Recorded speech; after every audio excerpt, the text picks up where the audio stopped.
while I'm not certified to as an anything therapist yet.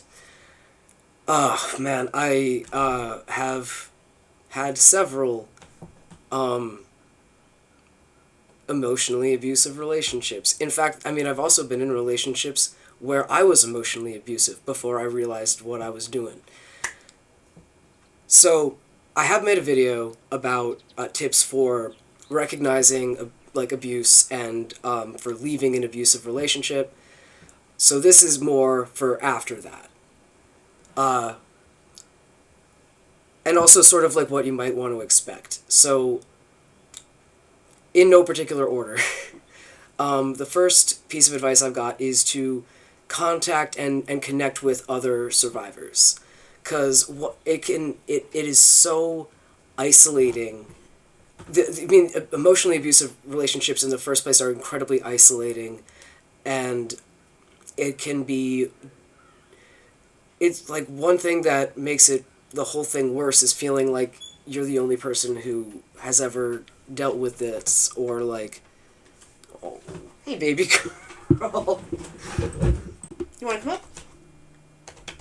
It is a disaster because I'm packing. Not in a, like, firearm way, either. Anyway, back to emotional abusive relationships. Alright, so yeah, you probably would be surprised if you, like, how many people you already know who are or have been in emotionally abusive relationships. It seems kind of taboo to talk about, like, in small talk and stuff, and in meat space in general, but there are a shit ton of like online, like, forums, groups. There are even support groups for survivors, and they're for different kinds of abuse for different genders, and yeah, seek people out who have had the same experience. And I don't think that I feel that people should. It would be awesome to me if people would be a little bit more open about their struggles with this kind of thing, because feeling alone in it and feeling like you were a special kind of stupid to get into the relationship, or that usually your self-worth and your self-image gets almost like destroyed by the end of it. So just knowing that you're not alone can really help, and being able to talk about it. I got that one's another one.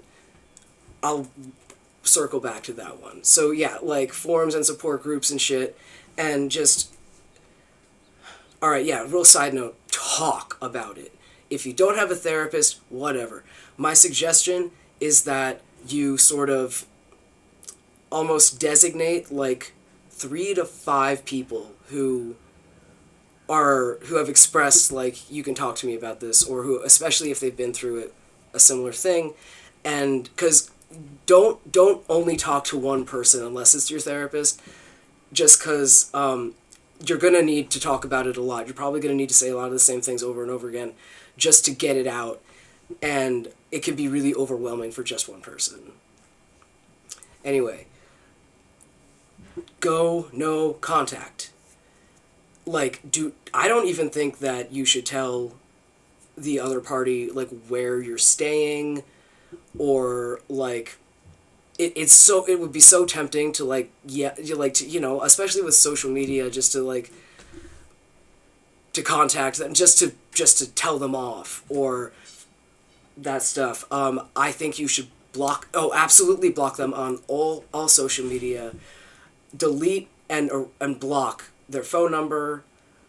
Like, make it impossible for them to contact you, because they will.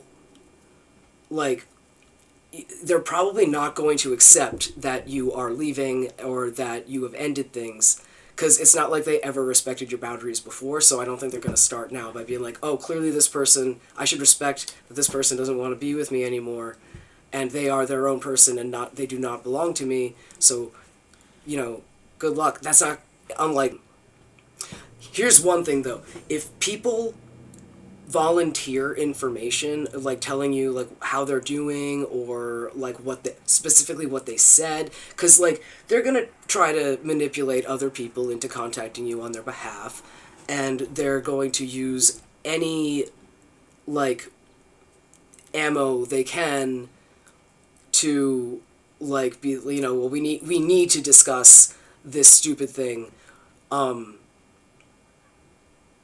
What I like when people would come to me and be like even if like they would, some of them would be like, get a load of this asshole, you know, but however, it's, I would just be like, that's none of my business. It's none of my goddamn business what they do. Like, I don't want to know. And that, I think, was a really good move on my part, because they went on like this character assassination thing, and that might, this is gonna blur the lines a little bit with like what piece of advice this is, but like responding to their character assassination, if they're doing it, to the shit they're talking about you to other people. Not only is that not gonna help, but people are then going to start perceiving it as a like you versus them, and it's a back and forth, and they'll like the more you retaliate and like talk shit about them afterwards, like on social media, I mean, and well, no, hold on, I'll get to that later. But yeah, if they'll contact your friends, especially your mutual friends, they might contact your family members if they've ever, you know, if they know them, and you shut that shit down immediately. Like, if they don't, like, if they keep, just be like, do not talk about this person to me. Alright. Yeah. I hate to give this piece of advice, and I referenced this earlier, but you should, like, somebody's gotta warn you, you might lose friends. Leaving an abusive relationship is one of the fastest and hardest ways to learn who your real friends are. Some of them will probably take the abuser's side, especially if they know them, if they knew them before, or if they've known them for a long time. Others might not accept that they were being abusive in the first place. I guess that's sort of similar. Some will just be so devastated that this happened and they didn't know or whatever, that they'll need space from it just to like. Well, that's one reaction I did not get. Many people I suggest that you not, like, if they're giving you shit about it, if friends of yours are angry at you for some reason, or trying to like oh god, if somebody's trying to resolve y'all's breakup and get you back together, that person is not your friend.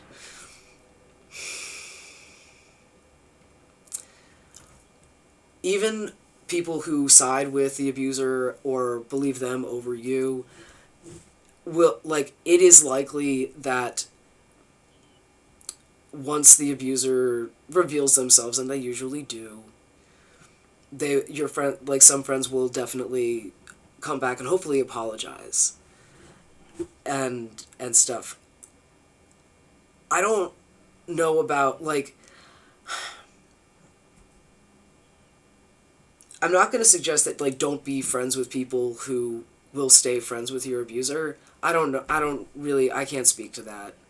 What I can say is that people who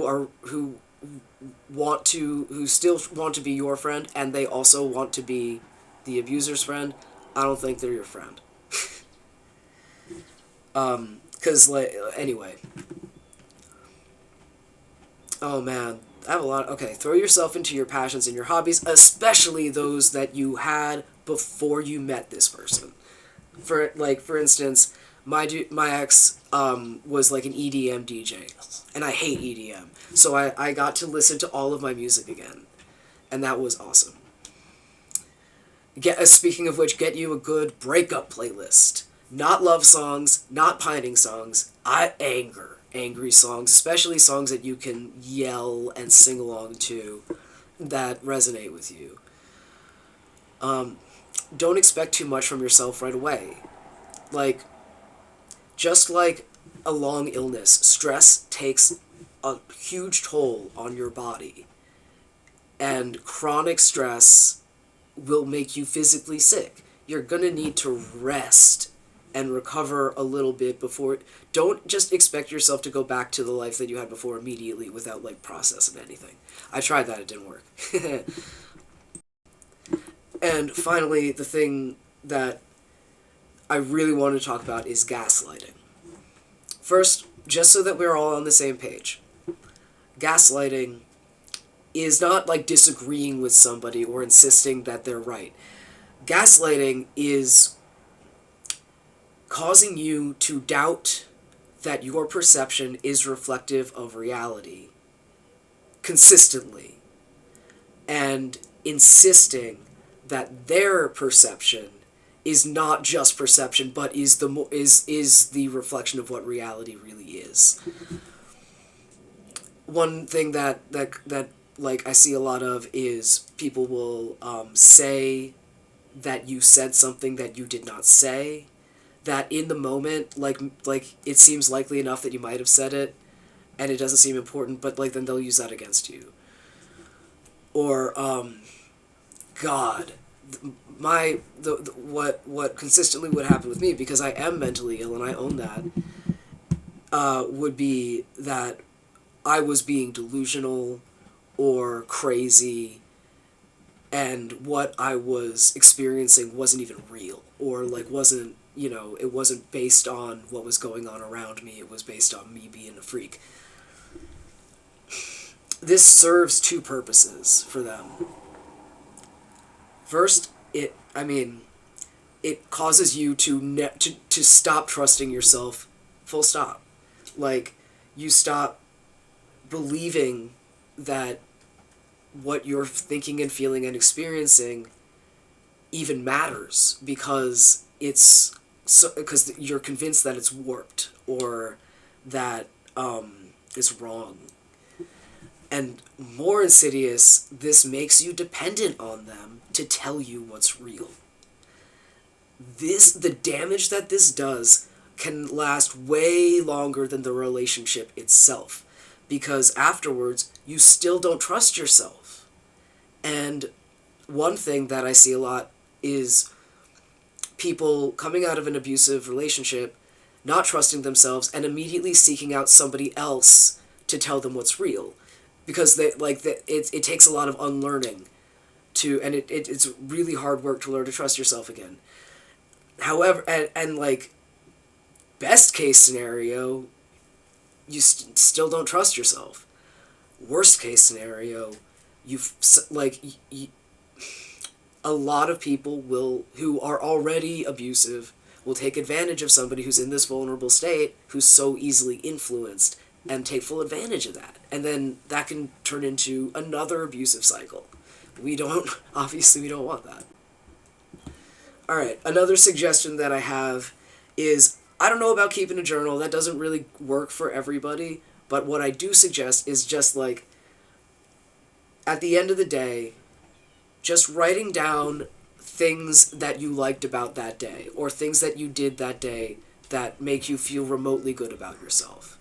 Like, I went through my old journals, and I was actually really surprised at how much positive self-talk I was giving myself. Like, I would catch myself in my writing shitting on myself, or like being like not just being shitty to myself and like hating myself or whatever, and then that allowed me to consciously like acknowledge that that's what I saw, and then be like, come on, man, like look at this cool thing about you or whatever. And that might have more to do with like decades of therapy than anything else, or just that I'm a real words person. But what you talk and write about will really reinforce those memories and like I'm not saying don't talk about the trauma. You absolutely talk about the trauma. Journal about the trauma. And really journal about the trauma. And like focusing on in the moment on what you can do for yourself and what you can do like to just validate yourself, like treat yourself like a human being who deserves as much good things as any other human being, and you might eventually start to believe it. I did. So I reference like romantic relationships a lot over other types of abusive relationships, but one thing that can make life fucking impossible is when it's a family member who's abusive, and going no contact with them would mean going no contact with the rest of your family, or that obviously you still love them and want a relationship with them even though they're being shitty, or you are in some way reliant on them financially, maybe. I have a couple pieces of advice. Firstly, try to make the majority of your interactions with other people. Don't let yourself get so isolated, because then you'll start to believe the things that you were might have been raised to believe, and like it can be really easy to fall back into the like I don't know how to say fall back into like fuck, hold on a second. One thing that was really helpful for me was I wrote a list of boundaries, and didn't bother explaining that. It was just like, because when I shared this list with them, obviously they were like, well, can you give me some examples, because I don't really see these behaviors in myself. And that's bait if they do that, because what might happen is they will shoot down or invalidate or argue with every single piece of evidence, that like every example that you have, so that by the end of it, it's like their conclusion is that you're wrong. So if that happens, don't fall for it. Just like what I said was, I know you don't. That's not the point. Like, this is just what my boundaries are, and what will happen if they're breached. That's and by that I don't mean like, I don't know, do anything to them or like whatever, but like take distance. You don't have to hang out with people who make you feel like shit. And this is a thing I want to talk about, also a phenomenon that right now I'm just calling it, I don't know if secondary abuser really works, but enabler. I guess this is something that a lot of people talk about now that I think about it. Like, not people who are generally aren't like outright like, and this is a family systems thing, but it can occur in friend groups. Somebody who enables the abuser, takes their side, defends them when they're called out, and reinforces gaslighting. That the last thing is so fucking damaging, because like it's one thing if one person tells you that you're making like that your memory doesn't work, but if it's two people, it's like, well, I mean, the majority says so. Oh god, I'm gonna make a whole other video on that, I think.